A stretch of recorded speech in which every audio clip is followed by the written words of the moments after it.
নমস্কার, আমার গল্প পাঠ আসরে আপনাকে স্বাগত জানাচ্ছি। পড়ে শোনাচ্ছি প্রথম আলো উপন্যাসের প্রথম খণ্ডের 34তম পর্ব।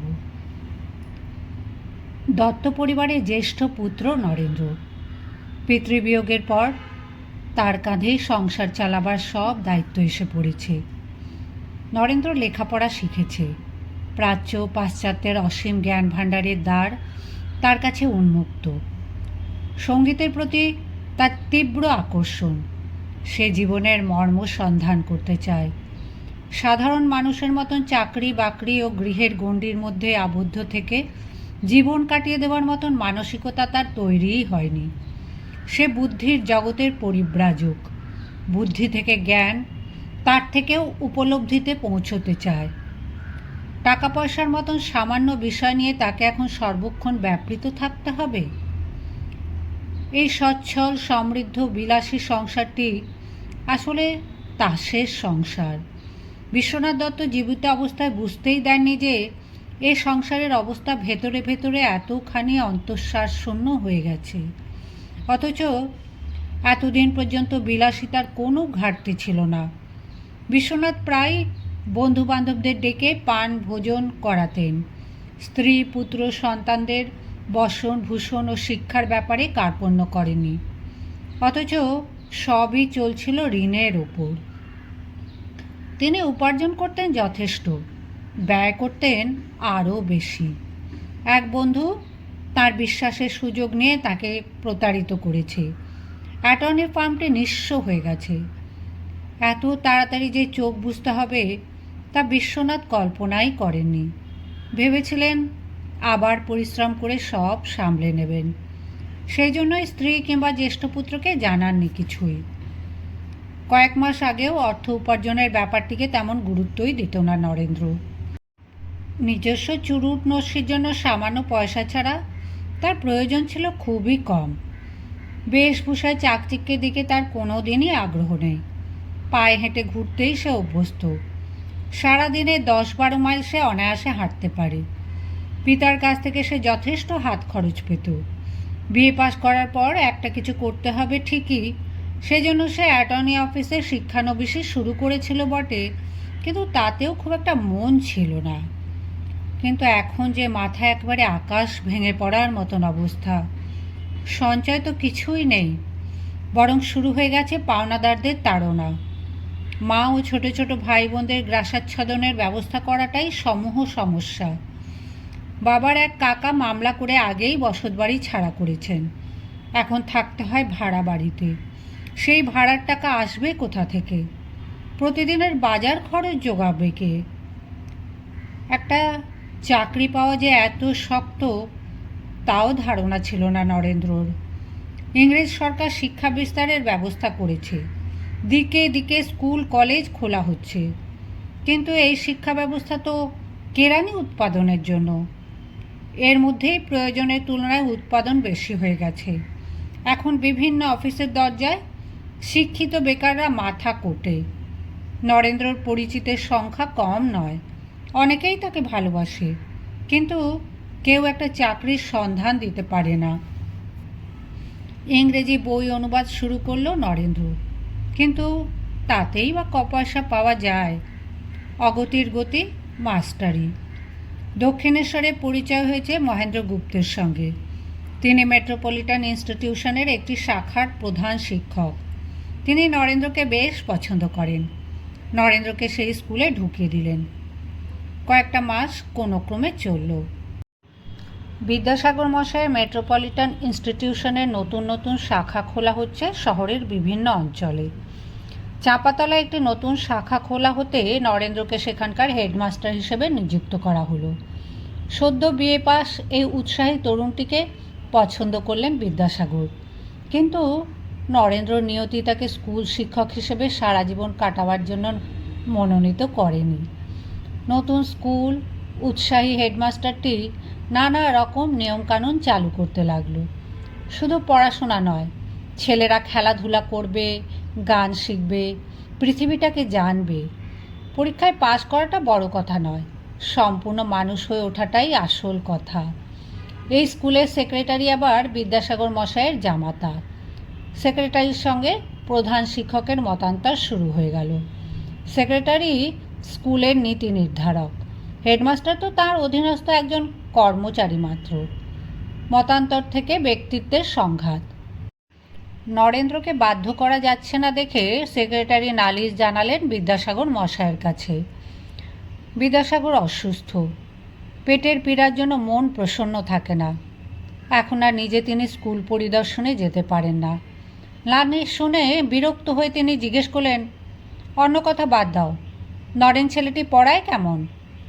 সেক্রেটারি বললেন, পড়ায় কোথায়, সে ছাত্রদের সঙ্গে মিলে গান করে। সেক্রেটারি উঁচু ক্লাসের কয়েকটি ছাত্রকে শিখিয়ে পড়িয়ে নিয়ে এলেন। তারা জানালো যে হেডমাস্টার ভালো পড়াতে পারেন না। যদি শরীর ভালো থাকতো তাহলে বিদ্যাসাগর নরেনকে ডাকিয়ে তার বক্তব্য শুনতেন, কিন্তু এখন আর এসব তুচ্ছ ঝঞ্ঝাটে তার মন দিতে ইচ্ছে করে না। বিদ্যাসাগর সেক্রেটারিকে বললেন, তাহলে নরেনকে বলো সে যেন আর না আসে। বিদ্যাসাগর মশাইয়ের স্কুল থেকে যে বরখাস্ত হয় তার পক্ষে অন্য কোনো স্কুলে কাজ পাওয়া প্রায় অসম্ভব, কিন্তু নরেন্দ্র যে দিন আনি দিন খাই অবস্থা। একদিন তার বন্ধু হরমোহন হন্তদন্ত হয়ে এসে বলল, ওরে নরেন, সিটি স্কুলের একজন মাস্টার কাল মরেছে, তুই ছুটে যা। শিবনাথ শাস্ত্রীকে তো তুই চিনিস, ওকে ধরলে তোর হয়ে যাবে।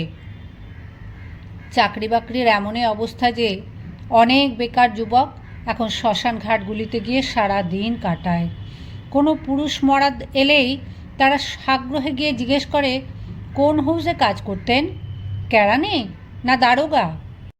তারপর তারা দরখাস্ত পাঠায় এই বয়ানে, sir, learning from the burning heart that a post is lying vacant in your office. Naren ছুটে গেল শিবনাথ শাস্ত্রীর কাছে, স্বনির্বন্ধ অনুরোধ জানালো।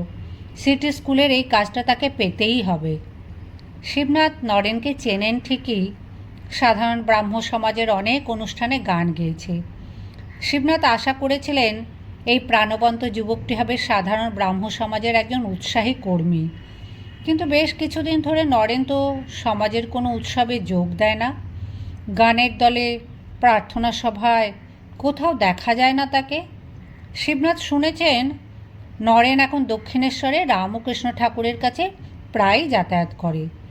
সে রামকৃষ্ণের খপ্পরে পড়েছে।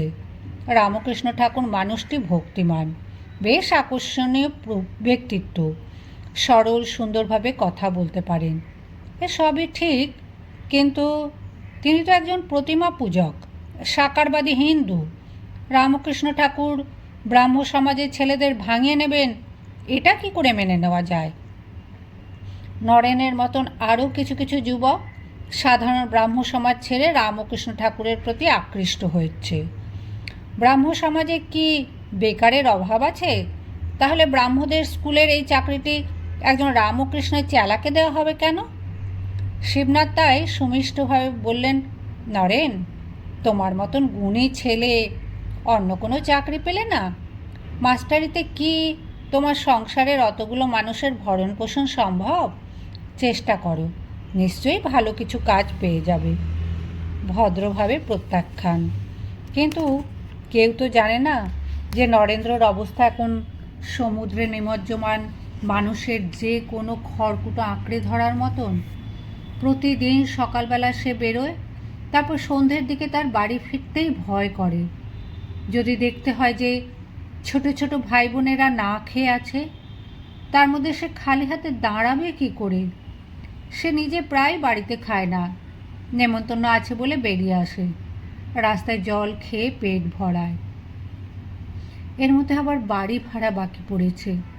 শেষ পর্যন্ত কি সপরিবারে পথে বসতে হবে? আত্মাভিমান বিসর্জন দিয়ে সে যে কিছুতেই কারোর কাছে সাহায্যের জন্য হাত পাততে পারবে না। বাঙালি হিন্দু যুবকের হঠাৎ বেশ কিছু টাকা উপার্জনের একটাই পথ খোলা আছে। সে উচ্চবংশ কায়স্থের সন্তান, বিএ পাশ করেছে, স্বাস্থ্যবান ও সুদর্শন। বিয়ের বাজারে এখনও তার মূল্য যথেষ্ট। নিজস্ব রোজগার নাই বা থাকলো, তাকে ঘর জামাই করতেও অনেকে আগ্রহী। আত্মীয় রামদত্ত এখনও বিয়ের জন্য সাধাসাধি করেন নরেন্দ্রকে। রামকৃষ্ণদেবের বিশেষ অনুগত বিত্তবান বলরাম বসুও তাঁর এক কন্যার সঙ্গে নরেন্দ্রর বিয়ে দিতে চান। নরেন্দ্র একবার মাথা হেলালেই এক শালঙ্কারা বধূ ও প্রচুর পণের টাকা ঘরে আসতে পারে। সাধারণ ব্রাহ্ম সমাজ তো ছেড়েইছে নরেন্দ্র, এখন সে দক্ষিণেশ্বরেও যায় না। ব্রাহ্মদের সভায় কিংবা দক্ষিণেশ্বরে ঈশ্বর কিংবা ধর্মতত্ত্ব বিষয়ে যে আলোচনা হয় তা সবই এখন নরেন্দ্রর কাছে অবান্তর বলে বোধ হয়। গরিবের আবার ঈশ্বর কি, ক্ষুধার্তের কাছে ধর্মের আবার কি প্রয়োজন? ধর্মের কথায় পেট ভরে, এখন আর গান গাইতেও ইচ্ছে করে না। জুতো ছিঁড়ে গেছে কবে, এখন নরেন্দ্র খালি পায়ে ঘোরে। গায়ের জামার অবস্থাও শোচনীয়। প্রখর গ্রীষ্মকাল, দুপুরের কর্কশ রোদে সে চাকরির সন্ধানে এ দরজায় সে দরজায় যায়। দুদিন খাওয়া দাওয়া নেই, পায়ে ফোসকা পড়ে গেছে। এই অবস্থায় হঠাৎ দুজন বন্ধুর সঙ্গে দেখা। তাদের তো নিজের অবস্থা কিছুই জানাবে না নরেন্দ্র। বন্ধু দুজন অনেক দিন পরে নরেন্দ্রকে পেয়ে বলল, আয় একটু বসি, গল্প করি। গড়ের মাঠে মনুমেন্টের ছায়ায় বসল ওরা। অদূরেই হোয়াইটওয়ে লেডল নামে বিশাল বিপণিটির সামনে এসে থামছে ফিটন জুড়ি গাড়ি। সাহেব মেমরা আসছে ওই দোকানে সওদা করতে। তার পাশেই নির্মিত হচ্ছে একটি নতুন হর্ম। দেশি মিস্ত্রিদের তত্ত্বাবধান করছে এক ফিরিঙ্গি। দুটি রাখাল একপাল ছাগল চড়াতে নিয়ে যাচ্ছে কালীঘাটের দিকে। নরেন্দ্রর বন্ধু দাশরথু বলল, নরেন, অনেক দিন তোর গান শুনি না, হো হো করে হাসি শুনি না, কি ব্যাপার বলতো? মুখখানে শুকিয়ে গেছে। নরেন বলল, হাসির ব্যাপার ঘটেছে নাকি কিছু? দাশরথী বলল, তুই বরানগরে সাতকুড়ির বাড়িতে নেমন্তন্ন খেতেও এলি না এই শনিবার। নরেন গম্ভীরভাবে উত্তর দিল, ওদিকে আর যাওয়া হয় না। কথাবার্তা জমছে না দেখে দাশরথী অন্য বন্ধুটিকে বলল, তুই একখানা গান ধর, তোর গান শুনে নরেন যদি গায়। সেই বন্ধুটি শুরু করল, বহিছে কৃপা ঘন ব্রহ্ম নিঃশ্বাস পবনে। সে গানের প্রতিক্রিয়া হলো সাংঘাতিক। নরেন্দ্রর চক্ষু যেন জ্বলে উঠল, শ্বাস পড়তে লাগলো দ্রুত। দু লাইন গান শুনতে না শুনতেই নরেন্দ্র তীব্রভাবে বলল, নে নে চুপ কর, কৃপা ঘন ব্রহ্ম নিঃশ্বাস না কচু, কোথায় কৃপা? নরেন্দ্রর ক্রোধ রক্তিম মুখ দেখে হতভম্ব হয়ে গেল দুই বন্ধু।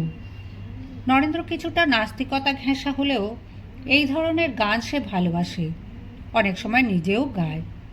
নরেন্দ্র আবার বলল, ব্রহ্ম ব্রহ্ম ব্রহ্ম, শুনতে শুনতে কান ঝালাপালা হয়ে গেল। নিরাকার না সাকার? নিরাকার হলে তার নিঃশ্বাস থাকবে কি করে? কৃপাই বা বিলোবেন কি করে? আর যদি সাকার হন তাহলে তিনি দরিদ্র অসহায় মানুষদের দেখতেই পান না। খিদের তাড়নায় যাদের নিকটজন কষ্ট পায় না, যারা নিজেরা কখনো গ্রাসাচ্ছাদনে কষ্ট সহ্য করেনি, টানা পাখার হাওয়া খেতে খেতে তাদের কাছে ওইসব কল্পনা মধুর লাগতে পারে। একসময় আমারও লাগতো, এখন আমি বুঝেছি কঠোর বাস্তব কাকে বলে। সাকার নিরাকারের ওইসব ব্যাপার আসলে গরিবদের অন্ধবিশ্বাসে ভুলিয়ে রাখার জন্য আর ধনীদের বিলাসিতার জন্য। বন্ধুদের ওপর রাগ করে নরেন্দ্র হনহন করে চলে গেল। বন্ধুরা এর পর কোনো হোটেলে গিয়ে খাওয়া দাওয়ার প্রস্তাব করলে নরেন্দ্রকে অপ্রস্তুত হতে হতো। তার পকেটে একটি আধলাও নেই। অন্যের দয়া দাক্ষিণে সে কখনো কিছু খেতে চায় না। নরেন্দ্র নিজেই একদিন অবাক বনে গেল তার মায়ের রূপান্তর দেখে। ভুবনেশ্বরী বরাবরই ভক্তিমতী, প্রতিদিন পুজো আচ্চা না করে জলস্পর্শ করেন না। 10টি পুত্রকন্যার জন্ম দিয়েও তার স্বাস্থ্য অটুট আছে। বৈধব্য দশায় বিপদে পড়ে তিনি কোনো ক্রমে সংসার সামলাচ্ছেন, কিন্তু তার মনোবল ভাঙেনি। ছেলে মেয়েদের তিনি বাল্যকাল থেকেই ধর্মশিক্ষা দিয়েছেন।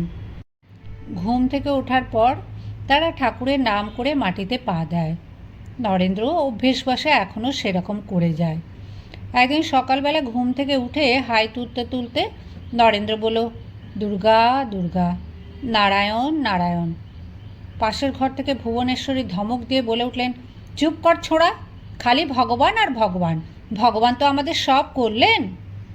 নরেন্দ্র বিমূঢ় অবস্থায় মায়ের কাছে এসে দাঁড়ালো। এই পৃথিবীতে সে তার মাকে সবচাইতে বেশি ভালোবাসে। অন্নাভাবের চিন্তায় তার মায়েরও বিশ্বাস টলে গেল। অন্তঃপুরের কোনো নারীর মুখে এই ধরনের কথা যেন অবিশ্বাস্য। মা তো হাওয়ার্ড স্পেন্সার কিংবা স্টুয়ার্ট মিলের লেখা পড়েননি। নরেন্দ্রর মনে পড়ল সে যখন আহমদ খাঁ নামে এক ওস্তাদের কাছে একসময় গলা সারতে যেত, সেই ওস্তাদ প্রায় কথায় কথায় বলতেন, ভাত এমন চিজ, খোদার সঙ্গে 19-20। এই প্রবচনটির অর্থ তখন ঠিক বুঝতে পারেনি নরেন্দ্র, এখন মর্মে মর্মে অনুভব করল। নরেন্দ্র বলল, মা। ভুবনেশ্বরী অভিমান মিশ্রিত ক্রোধের সঙ্গে বলেন, লোকে যে এত জপ তপ প্রার্থনা করে, তাকে কেউ শোনে? কেউ শোনে না, কেউ না। না হলে কোনো উত্তর পাওয়া যায় না কেন? নরেন্দ্রর বুক মোচড়াতে লাগলো। সে বেরিয়ে গেল বাড়ি থেকে। সে অসহায়, তার শরীরে শক্তি আছে, শিক্ষাগত যোগ্যতা আছে, তবু সংসারের অভাব মোচন করার কোনো উপায় খুঁজে পাচ্ছে না। মা ও ভাই বোনদের এই দুর্দশা সে আর চোখে দেখতে পাচ্ছে না। অদূর ভবিষ্যতেও কোনো আশার ছবি নেই। নরেন্দ্র ঠিক করল সে সন্ন্যাসী হয়ে যাবে। না, আর কিছু ভালো লাগছে না। তার সামনে এখন দুটি মাত্র পথই খোলা, হয় বিবাহ করে সাময়িকভাবে অর্থ সংকটের নিবারণ, অথবা সব কিছু ছেড়ে ছুঁড়ে নিরুদ্দেশ হয়ে যাওয়া। ছেলেবেলা থেকে সাধু সন্ন্যাসীদের প্রতি তার আকর্ষণ আছে। সন্ন্যাসীরা দূর দূর দেশ, অরণ্য, পর্বতে ঘুরে বেড়ায়। এই ভ্রমণের ব্যাপারটাই তার ভালো লাগে। নরেন্দ্র নিজের ঠাকুরদা দুর্গাপ্রসাদ সংসার বিরাগী সন্ন্যাসী। ছেলেবেলায় নরেন্দ্র ঠাকুরদার সম্পর্কে অনেক গল্প শুনেছে। এখন তার রক্তেও লেগেছে সেই টান। এই দুর্দশার মধ্যে মা ও ভাই বোনদের ছেড়ে চলে গেলে লোকে তাকে পলায়নবাদী বলবে। তা বলুক না, সন্ন্যাসীর তো পিছটান থাকতে নেই। নরেন্দ্র এখানে উপস্থিত থেকেও কোনো সমস্যার সমাধান করতে পারছে না। সে না থাকলে এমন আর কি ক্ষতি বৃদ্ধি হবে? গৃহত্যাগ করার জন্য উপযুক্ত সুযোগ খুঁজতে লাগলো নরেন্দ্র। 2-4 বন্ধুকে এই সংকল্পের কথা জানিয়েও ফেলল। ক্রমে এ কথা পৌঁছল দক্ষিণেশ্বরের রামকৃষ্ণ ঠাকুরের কানে। এর আগে নরেন্দ্রর চরিত্র সম্পর্কে অনেকে নানান অকথা কুকথা বলেছে রামকৃষ্ণ ঠাকুরের কাছে। তিনি আমলই দেননি, কিন্তু ইদানিং দুটি সংবাদ শুনে তিনি বিচলিত বোধ করেন। নরেন্দ্রর বিবাহের জন্য খুব চাপাচাপি চলছে। এমনকি তাঁর ভক্তদের মধ্যেই কেউ কেউ নরেন্দ্রকে জামাতা করতে চায়। এ বড় ভয়ের কথা। একবার সংসারে বাঁধা পড়লে ও ছেলেকে দিয়ে আর কোনো বড় কাজ হবে না। নরেন্দ্র বিয়ে না করে সন্ন্যাসী হতে চায়, এ কথা শুনেও উতলা হয়ে পড়লেন রামকৃষ্ণ। স্বার্থপরের মতন ও কোনো নির্জন গিরিকন্দরে গিয়ে লুকিয়ে থাকবে? ও যে সপ্তর্ষির একজন, ওর আলোকে অনেকে আলোকিত হবে, নরেন শিক্ষে দেবে। রামকৃষ্ণ ঠাকুরের দূত মাঝে মাঝে আসে, নরেন্দ্র আর যায় না। কালী পূজা কিংবা কোনো প্রতিমা পূজাতেই তার বিশ্বাস নেই। বুদ্ধির বিচারে সে ঈশ্বর কিংবা কোনো সর্বশক্তিমানের অস্তিত্বও মানতে পারে না। রামকৃষ্ণ ঠাকুর তাকে একবার ছুঁয়ে দিলে তার শরীর ঝনঝন করে, কে যেন এক ব্যাখ্যার অতীত অনুভূতি হয়। কয়েকদিন সে ঘোরের মধ্যে থাকে। সেই ঘোর কেটে গেলেই আবার তার বিচার বুদ্ধি ফিরে আসে, আবার সে সংশয়বাদী হয়। তবু রামকৃষ্ণ ঠাকুরের নিছক ভালোবাসার টানে সে আবদ্ধ। মানুষটিকে দিন দিনই তার বেশি ভালো লাগছে। দক্ষিণেশ্বরের পরিবেশেও সে স্বস্তি ও আরাম পায়। গান বাজনা ও বহু রকম হাসি মশকরা হয়। রামকৃষ্ণ ঠাকুর সবাইকে মাতিয়ে রাখেন। নরেন্দ্র সম্প্রতি আর সেখানে যায় না, কারণ সে নিজের দারিদ্র্য ও অর্থকষ্টের কথা জানিয়ে অন্যদের ভারাক্রান্ত করতে চায় না। নিজে সে ওই চিন্তা থেকে মুক্ত হতে পারবে না, গান বাজনা রসিকতা উপভোগও করতে পারবে না। তাছাড়া রামকৃষ্ণ ঠাকুরের অর্থবান কয়েকজন ভক্ত নরেন্দ্রর বিবাহ দেবার জন্য যতটা ব্যস্ত, সেই তুলনায় নরেন্দ্রর একটা জীবিকার ব্যবস্থা করে দিতে তাদের কিছুই উদ্যম নেই। সে কারণে নরেন্দ্রর অভিমানও জন্মেছে। একদিন নরেন্দ্র শুনল তাদের পল্লীর কাছে এক ভক্তের বাড়িতে রামকৃষ্ণ আসছেন। যাক, ভালোই হলো। এই মানুষটি তাকে এত ভালোবাসেন। এর সঙ্গে এখানেই শেষ দেখা করে নরেন্দ্র নিশ্চিন্তে সন্ন্যাস নিয়ে বেরিয়ে পড়তে পারবে। চুম্বকের প্রতি লৌহখণ্ডের মতন নরেন্দ্র গেল রামকৃষ্ণ সন্নিধানে। ঘর ভরা অত শিষ্য। রামকৃষ্ণ শুধু নরেন্দ্রকে দেখেই অস্থির হয়ে উঠলেন। তার দুহাত ধরে বারবার বলতে লাগলেন, তুই এতদিন পরে এলি, এমন করে ভুলে যেতে হয়? তোর কোনো অজুহাত আমি শুনবো না। তোকে আজ আমার সঙ্গে দক্ষিণেশ্বরে যেতেই হবে। গাড়িতে বসে কোনো কথা হলো না। অনেক দিন অদর্শনের ফলে নরেন্দ্র যেন কিছুটা আড়ষ্ট। দক্ষিণেশ্বরে পৌঁছেও রামকৃষ্ণ তাকে বিশেষ কিছু বললেন না। নরেন্দ্র অন্য ভক্তদের মধ্যে বসে রইল।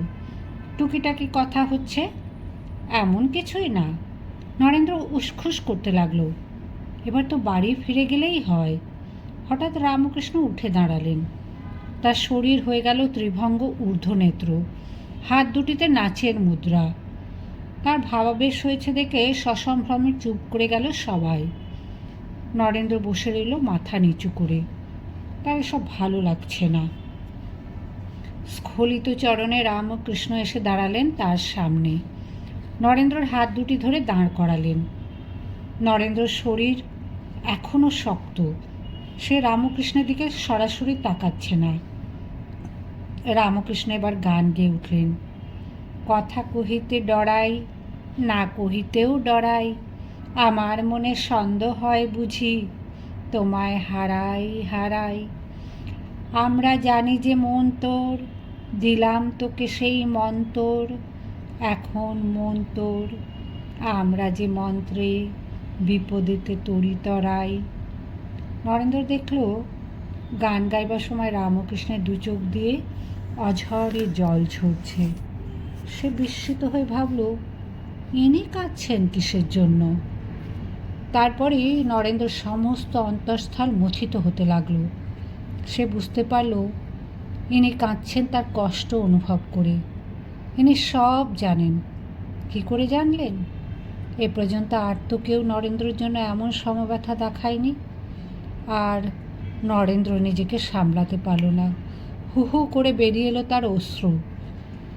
তারপর একবার রামকৃষ্ণ নরেন্দ্রকে জড়িয়ে ধরে আকুলভাবে কাঁদেন, একবার নরেন্দ্র ওকে জড়িয়ে ধরে কাঁদে। কেউ কারুকে ছাড়ছেন না। এদিক ওদিক ঘুরে ঘুরে কেঁদেই চলেছেন। আর কোনো কথা নেই, তবু যেন অনেক কথার আদান প্রদান হয়ে চলেছে। অশ্রুবিন্দুগুলি সংলাপ। আর যে কেউ ধারে কাছে আছে সে জ্ঞানও ওদের নেই। অন্যরা সবাই দূরে সরে গিয়ে হতবাক। রামকৃষ্ণের ভাবাবেগ আগে অনেকেই দেখেছে, কিন্তু এমন ধারা কারুকে জড়িয়ে ধরে ওকে কাঁদতে কেউ দেখেনি। তেজি উদ্ধত অবিশ্বাসী নরেন্দ্ররই বা আজ এ কী হলো? এক সময় রামকৃষ্ণের বাহ্যজ্ঞান ফিরে এলো। নরেন্দ্রকে ছেড়ে দিতেই সে বসে পড়ল ভুঁয়ে। রামকৃষ্ণ অন্য ভক্তদের দিকে তাকিয়ে দেখতে পেলেন সবকটি চোখেই কৌতূহল ও প্রশ্ন লেখা আছে। তিনি মুচকি হেসে বলেন, ও আমাদের একটা হয়ে গেল। বারবার এরকম হয় নরেন্দ্রর। রামকৃষ্ণ ঠাকুরের আন্তরিকতায় তাঁর স্পর্শে সে আপ্লুত হয়ে পড়ে। অন্য কিছু মনে থাকে না। নিয়ম নিগড়ের বাইরে চলে যায় চেতনা। এক রকমের সুখানুভূতি, কিংবা তার চেয়েও বেশি উল্লাস বোধ হয়, যাকে দিব্য বলে মনে হয়। কিন্তু এই বোধও দু একদিনের বেশি থাকে না। আবার সংসারে জাঁতাকল, আবার ভাত কাপড় জোটাবার মতন অতি সাধারণ অথচ অমোঘ সমস্যার মধ্যে এসে পড়লে ওইসব উল্লাস টুল্লাস মাথায় ওঠে। নরেন্দ্রকে আবার নানা রকম উঞ্ছবৃত্তি করে টাকা সংগ্রহে লেগে পড়তে হয়।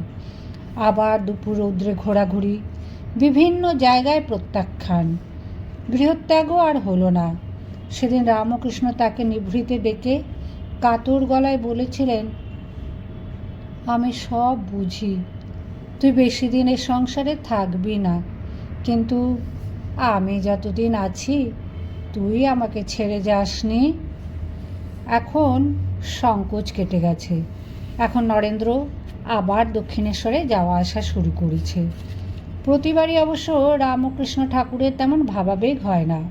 নরেন্দ্রও সেই দিব্য অনুভূতি বোধ করে না।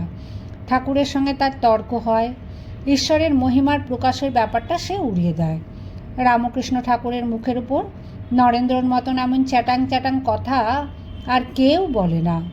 অন্য ভক্তরা শুধু বিস্মিত নয়, কেউ কেউ বিরক্তও হয়, দু একজন মৃদু প্রতিবাদও করে।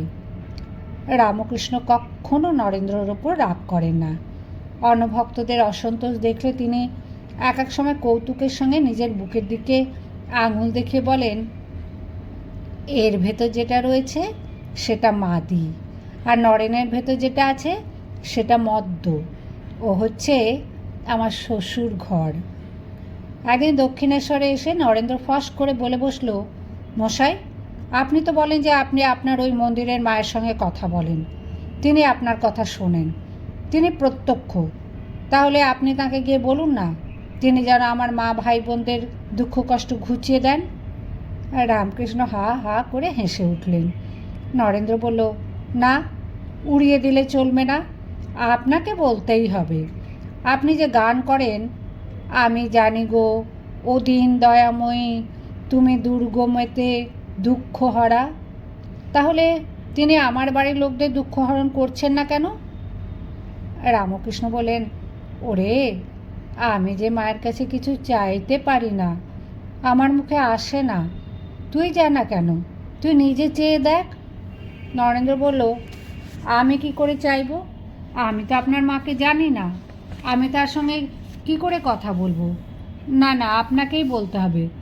আজ ছাড়ছি না, আপনার জগৎজননী কত দয়াময় তা দেখতে চাই। আপনি বলুন, একটা কিছু ব্যবস্থা করে দিতেই হবে।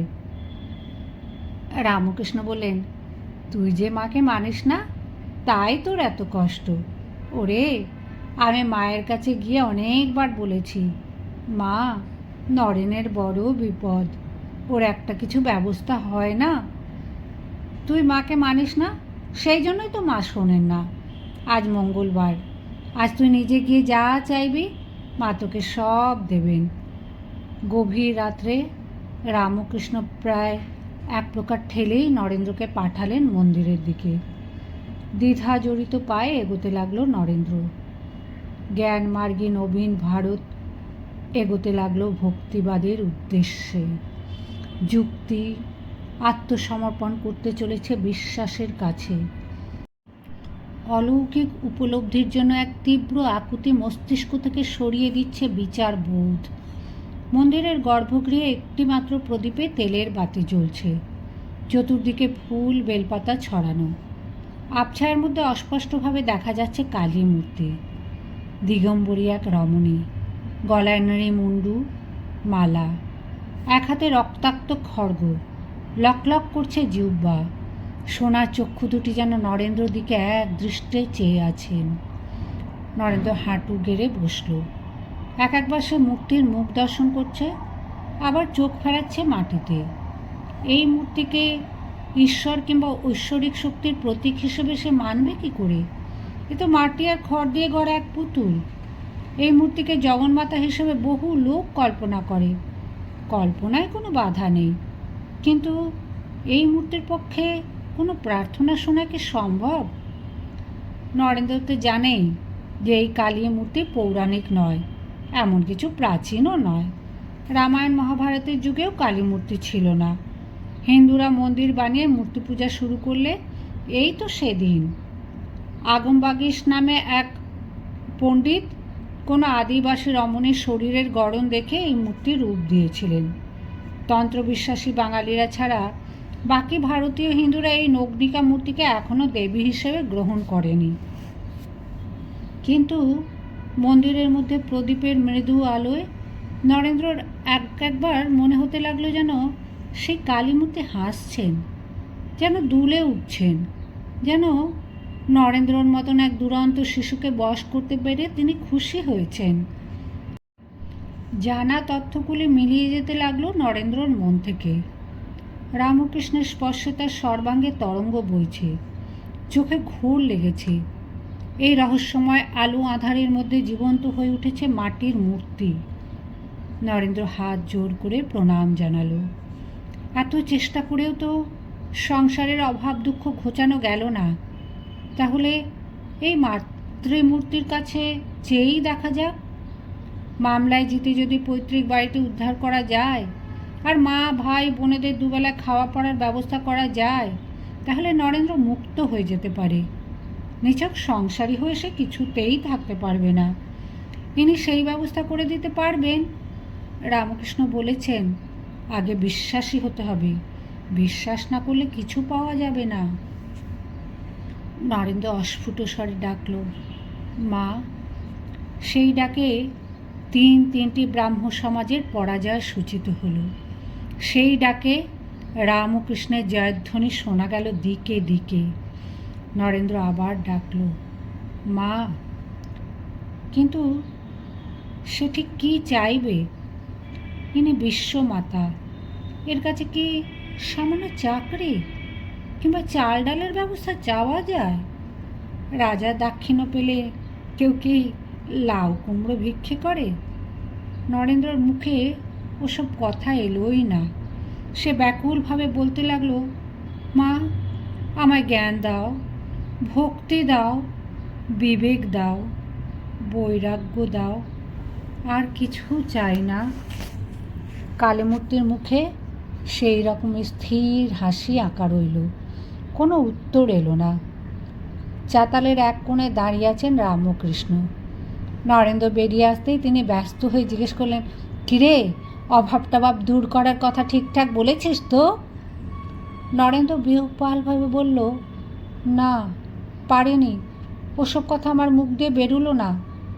রামকৃষ্ণ ধমক দিয়ে বললেন, দূর ছোঁড়া, নিজেকে একটু সামলে নিয়ে ওসব বলবি তো? যা যা, আবার যা। তিনবার মন্দিরের মধ্যে গেল। প্রত্যেকবারই সে অভাবের কথা না জানিয়ে ফিরে এলো। ভাত কাপড়ের মতন তুচ্ছ জিনিসে চাইতে পারবে না কিছুতেই। নরেন্দ্র রামকৃষ্ণকেই ধরে বসল। আপনি গিয়ে আমার হয়ে বলুন। আপনি বললেই হবে। কিন্তু রামকৃষ্ণ ওসব বলবেন না। তখন তিনি গান ধরলেন। নরেন্দ্রও সব ভুলে গেল, গানে মাতোয়ারা হয়ে পড়ল। আত্মসমর্পণের এক নিগূঢ় আনন্দ আছে। ভক্তি তার স্নায়ুগুলিকে সুস্থির করে দিয়েছে। একসময় বারান্দাতেই ঘুমিয়ে পড়ল নরেন্দ্র। পরদিন অনেক বেলাতেও তার ঘুম ভাঙে না। দুপুর গড়িয়ে প্রায় বিকেল হয়ে এলো, তবু রামকৃষ্ণ অন্যদের বারণ করলেন তাকে ডাকতে। আজ রামকৃষ্ণের আহ্লাদের শেষ নেই। বৈকুণ্ঠ স্যান্ডাল নামে এক ভক্ত এসেছে। রামকৃষ্ণ বারবার উৎফুল্লভাবে তাকে বলছেন, ওরে দেখ, ওই যে ছেলেটি ঘুমোচ্ছে, বড় ভালো ছেলে। আগে মাকে মানত না, কাল রাতে মেনেছে। নরেন কালই মেনেছে, বেশ হয়েছে না? নরেন মাকে মেনেছে, বড় ভালো হয়েছে রে। বিকেল 4টের সময় নরেন্দ্রর ঘুম ভাঙল। সে চোখ মুছতে মুছতে রামকৃষ্ণের ঘরে আসতেই তিনি এক বিচিত্র ব্যাপার করলেন। নরেন্দ্রর কাছে ছুটে তিনি তাকে মাটিতে বসালেন। নিজে তার প্রায় কোলের ওপর বসে পড়ে এক হাত নিজের গায়ে, অন্য হাত নরেন্দ্রর গায়ে দিয়ে দুলতে দুলতে বলতে লাগলেন, দেখছি কি, এই যে এটা আমি, আবার ওটাও আমি। সত্যি বলছি, কিছু তফাৎ বুঝতে পারছি না। যেমন গঙ্গার জলে একটা লাঠি ফেলায় দুটো ভাগ দেখাচ্ছে, আসলেতে একটাই। একটু পরে বললেন, তামাক খাবো। বৈকুণ্ঠ সান্যাল ছুটে গিয়ে রামকৃষ্ণের নিজস্ব হুঁকোটিতে তামাক সেজে আনলো। রামকৃষ্ণ কয়েক টান দিয়েই বললেন, হুঁকো থাক, শুধু কলকেতে খাবো। তারপর হাত বাড়িয়ে নরেন্দ্রকে বললেন, খা, তুই আমার হাতে খা, আমি ধরে আছি। নরেন্দ্র না না বলে মুখ সরাবার চেষ্টা করতেই রামকৃষ্ণ ধমক দিলেন, তোর তো ভারী হীন বুদ্ধি, তুই আমি কি আলাহিদা? এটাও আমি, ওটাও আমি, খা, তামাক খাবি, আমার হাতে খা। অগত্যা নরেন্দ্রকে টানতেই হলো। রামকৃষ্ণ কোলকে ধরে আছেন, নরেন্দ্র তামাক খাচ্ছে। ভক্তরা কেউ কোনো দিন এরকম দৃশ্য দেখেনি। নরেন্দ্ররও খুব সংকোচ হচ্ছে। 2-3 বার টেনেই সে সরিয়ে নিল মুখ। রামকৃষ্ণ এবার কলকেতে মুখ দিতে যেতেই নরেন্দ্র বলল, আপনি হাতটা ধুয়ে নিন, আমার এঁটো হয়ে গেছে। রামকৃষ্ণ বললেন, দূর শালা, তোর তো ভারী ভেদ বুদ্ধি। নরেন্দ্র উঠে পড়ল। তাকে বাড়ি ফিরতে হবে। সেখানকার অবস্থা এখন কীরকম কে জানে। গত রাত্রে রামকৃষ্ণ একসময় বলেছিলেন, যা, তোর পরিবারের একটা মোটা ভাত কাপড়ের ব্যবস্থা হয়ে যাবে, ও নিয়ে আর চিন্তা করতে হবে না। কিন্তু ব্যবস্থাটা হবে কবে? আজ কিভাবে বাড়িতে উনুন জ্বলবে? নরেন্দ্রর আবার ঘোর কেটে যাচ্ছে। মা কালী আকাশ থেকে পুষ্প বৃষ্টির মতন তো টাকা পয়সা ছড়িয়ে দেবেন না। মাস্টারমশাই মহেন্দ্রগুপ্ত ওর মনের অবস্থাটা বুঝতে পেরে নিরালায় ডেকে কিছু টাকা দিয়ে বলেন, দেখো, এতে যদি কিছুদিন চলে। সেই টাকায় চাল কিনে নিয়ে নরেন্দ্র বাড়িতে ফিরল।